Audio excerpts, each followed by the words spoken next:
Hi, this is part 4 of What the Thunder Said. I always want to replace that word thunder with something else. That's rude. This also sounds rude. So this part that I'm about to read, lines 331 onwards, I think Eliot called the water dripping song. I don't know why I find that rude. Except it possibly links to the libation hieroglyph D46A, which is something like Id or Idi. I have no idea. So we have, here is no water but only rock. So continuing what I was saying earlier, Udaltor, the TB home, was known as the Dry Rock. The Rock pub was the Wet Rock. It was run by the Langton family for 120 years. A.C. Langton was the secretary of Yalverton Bowling Club, which was formed after World War One. I went down a bit of a wormhole. In an article, Langton named Colonel Reginald Lewis Norrington as the first president, but the website lists the first president as J.D. Spooner and then Captain Le Hunt Ward from 1933. So I was intrigued to thinking, so was it a military base before it became RAF Harrowby? It's possibly that Captain Le Hunt retired there. It's an unfortunate name, isn't it? But whilst down my little wormhole, John Richard Le Hunt Ward was part of an inquiry into the grounding of HMS Torch. So I was thinking that could link to the torchlight after the torchlight red on sweaty faces.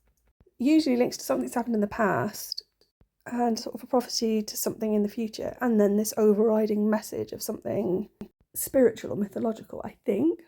Oh, and the stars, I forgot about them.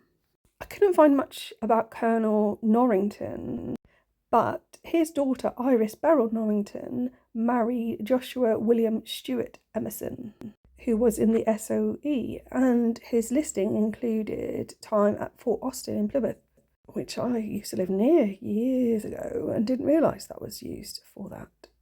Obviously, it doesn't give very much information about what it is used for.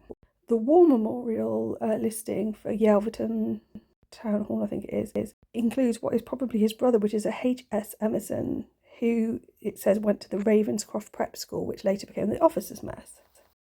His name appears on a list of SOE personnel, and it said the National Archives at Kew have a close file on him, not to be released until 2024, so presumably it has been. But I thought that was an interesting reference. Richmond and Kew undid me, so is Eliot alluding to, I don't know what they did in Kew apart from hold the files there. Rock and no water and the sandy road made me think of ice, as in on the rocks, sort of like the end of winter, beginning of spring, that whole theme.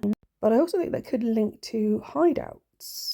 I read something about that on this website that I was looking at. It mentioned in the North Downs in Kent there was another OB, they call it, where you had to find a marble hidden in some leaves, roll it down a pipe, plop it into a tin can, letting the people inside know to open it.